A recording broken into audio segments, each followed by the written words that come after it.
Government institutions are funny things. Many of them are established in order to benefit the citizens of the country in question, and are funded through taxes on the citizens. Considering that the public is covering the tab, it is especially strange that some of these organizations would keep so many secrets from the people. Hello, I'm Andrew Boyd. And during the months that I've been trapped in this dark void dimension, I have gotten the chance to learn about and share many stories about the secrets that NASA are hiding. I have selected some of my favorites in order to bring you this terrifying list of the top 5 leaked NASA secrets we can't ignore anymore. Let us begin our journey. Number 5. The Brookings Report. In the year 1960, NASA's Committee on Long-Range Studies partnered with the Brookings Institution to create a report for the House Committee on Science and Astronautics titled Proposed Studies on the Implications of Peaceful Space Activities for Human Affairs. Not surprisingly, when talked about in general conversations between UFO and alien believers,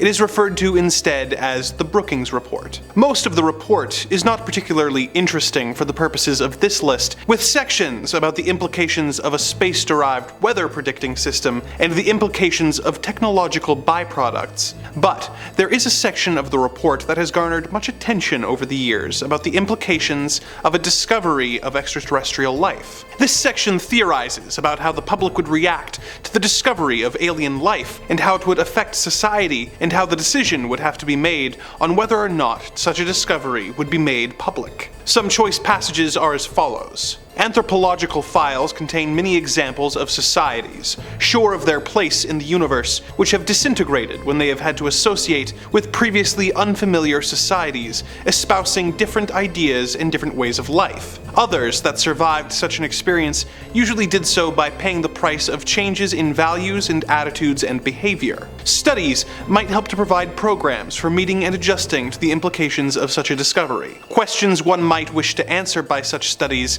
would include how might such information, under what circumstances, be presented to or withheld from the public for what ends? What might be the role of the discovering scientists and other decision makers regarding release of the fact of discovery? While it is important to note that the report does not state whether the government should or should not cover up the existence of alien life should it be discovered, it does state that this is a choice that would have to be made. This report was developed relatively early in the history of space exploration and was presented to policymakers. So, we do know that people in charge of government policy were presented with a document that floated the idea of hiding the discovery of alien life from the people of Earth. I don't think the writers of the report were trying to hide anything, but the fact that a report featuring a section on what courses of action should be taken if, hypothetically, alien life were discovered, was commissioned makes me wonder if this was actually just a way to get the answers they needed without revealing the true implications of the report to the writers. Number 4. The Astronaut Accusation.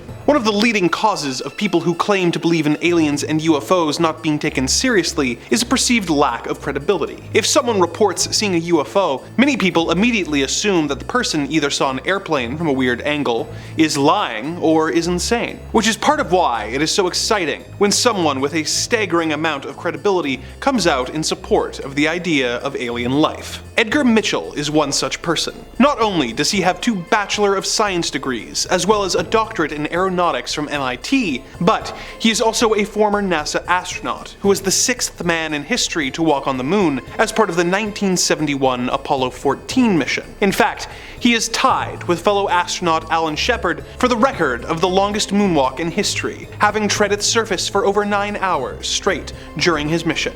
Mitchell has not said he knows this for sure, but he said in an interview in 2008, when asked about his opinion on alien life, that yes, there's not much question at all that there is life throughout the universe. I'm totally sure we're not alone. He went on to claim that he had intelligence that proved, quote, that we have been visited on this planet and the UFO phenomenon is real, though it's been covered up by governments for the last 60 years or so. In other interviews, Mitchell has confirmed the 1947 Roswell incident and has described aliens as harmless little people. When asked about the former astronaut's comments, NASA curtly replied, quote, NASA does not track UFOs. Dr. Mitchell is a great American, but we do not share his opinion on this this issue. Number 3. The MJ-12 documents. When John F. Kennedy was made President of the United States in 1960, he quickly developed a reputation of not being a fan of the intelligence community. He believed that certain information should be shared with the people they were governing, and perhaps even more surprisingly, felt that some information should be shared with their Soviet counterparts, in the interest of developing a relationship and de-escalating the Cold War in the aftermath of the Cuban Missile Crisis. He apparently drafted and sent a memorandum in 1963, 2 weeks before his death, that requested that NASA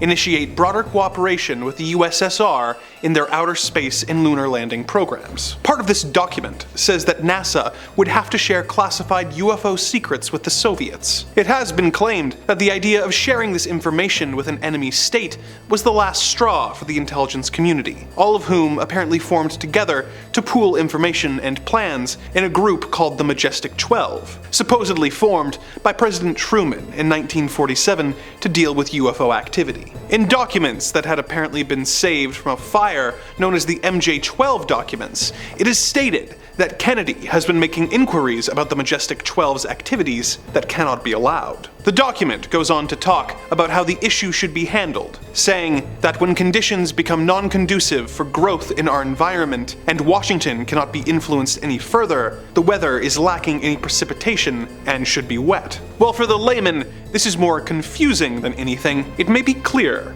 when you consider that wet work is a euphemism for assassination. It should of course be noted that official government agencies claim that these documents are forgeries, but it's not like an intelligence agency partially responsible for the death of a president is going to verify documents that supposedly implicate them. Was President Kennedy killed for trying to force NASA to share information on UFOs with the Soviet Union? If these documents are authentic, it would certainly seem to be the case. Number 2. Gordon Cooper's alien adventures. Gordon Cooper is an important figure in the history of space travel, having served as an aerospace engineer, a test pilot, a pilot for the United States Air Force, and was the youngest of the 7 original Project Mercury astronauts. He was the first American to spend a day in space, the first to sleep in space, and was the last American to go on a solo orbital mission. And he set the space endurance record when he traveled 3,312,993 miles in 190 hours and 56 minutes, thus proving that astronauts could survive in space for the length of time that would be required to travel to the moon and back. He was an extremely important historical figure, but unlike many other NASA astronauts, he was not shy about talking about the various experiences he had over the years with unidentified flying objects and the government's efforts to cover these experiences up. Gordon Cooper claimed that he had seen his first UFO while flying over West Germany in 1951, but that his first experience with government cover-ups came in 1957 while he was stationed at the Edwards Air Force Base in California. He had put a crew in charge of setting up an Ascania cinetheodolite, which is a photographic instrument used for collecting trajectory data of aircraft, missiles, rockets, and other similar equipment. The equipment was set up on a dry lake bed and set to take pictures at 30 frames per second as aircraft landed. The men later reported to Cooper that they had seen something odd and had captured images of a strange-looking saucer-like aircraft that hadn't made a sound while landing or taking off. The men were used to seeing experimental aircraft, but were unnerved at the sight of this saucer, which had hovered over them, landed about 50 yards away using 3 extended landing gears, but had taken off when they had approached for a closer look. Cooper called a special Pentagon number which was meant for reporting such phenomena, and was told to have the film developed, to make no prints of it, and to send it to them in a locked courier pouch. However, as Cooper would later admit, they hadn't told him not to look at the negatives before sending them out. He looked at them and saw incredibly high-quality images of the flying saucer. He had expected there to be a follow-up investigation, but he never heard anything further. He tried to track down what happened to the images, but never found out, assuming that they ended up in the Air Force's Project Blue Book, which was the Air Force's official UFO investigation. He had to deal with more government concealment, this time from NASA, when he did his solo orbital mission in 1963. While being broadcast live on NBC, Cooper told Mission Control that he could see a glowing green object which was rapidly approaching his craft. The object was not an illusion, and even showed up on radar, but when he returned to Earth, he was forbidden to talk about the experience any further with the press. The reporters brought in for the subsequent press conference for the mission were also told they could not ask Cooper about the green orb either. Years later, Cooper would talk about his encounter more openly and discuss the fact that NASA and other government agencies were covering up several stories of UFO encounters. He even spoke to the United Nations on the subject, saying, "Authority is afraid that people may think of God knows what kind of horrible invaders. So the password still is, we have to avoid panic by all means."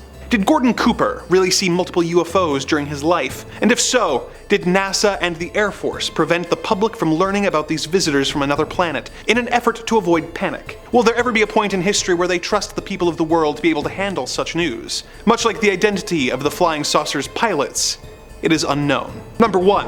The Pentagon Accusation. When the subject of aliens or UFOs comes up with government officials, they are often dismissed with a joke about how the only people who believe in such things are crazy conspiracy theorists. But every once in a while, a government employee will come forward and make claims that such theories are not as crazy as the government would have you believe. Luis Elizondo is one such man. Luis was the head of the Pentagon's Advanced Aerospace Threat Identification Program from 2010 until 2017, where he apparently had access to the Pentagon's data on UFOs and had to interview military eyewitnesses of UFO phenomena on a near daily basis. He claims that he spent much of his time at the Pentagon trying to get his program to be taken seriously, but that he was suppressed by other branches of the government, such as NASA, for fear that news of alien visitors would incite mass panic. Other government personnel who tried to keep him quiet apparently did so out of religious reasons, with one claiming that he should stop pursuing UFOs and instead read his Bible, as such craft were probably demons.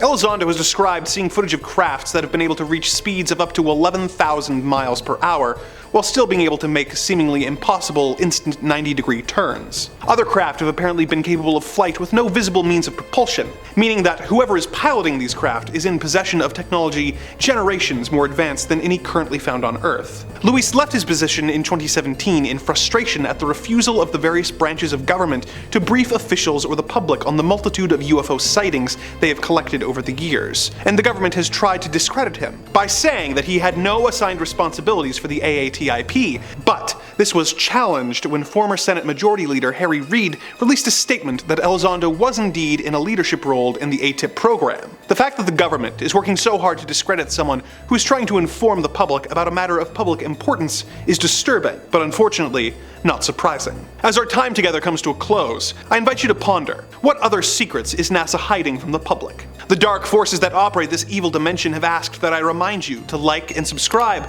so that they can claim a small portion of your soul. I hope we will meet again soon, so I can regale you with more tales of the macabre and the disturbing here on Top 5 Scary Videos.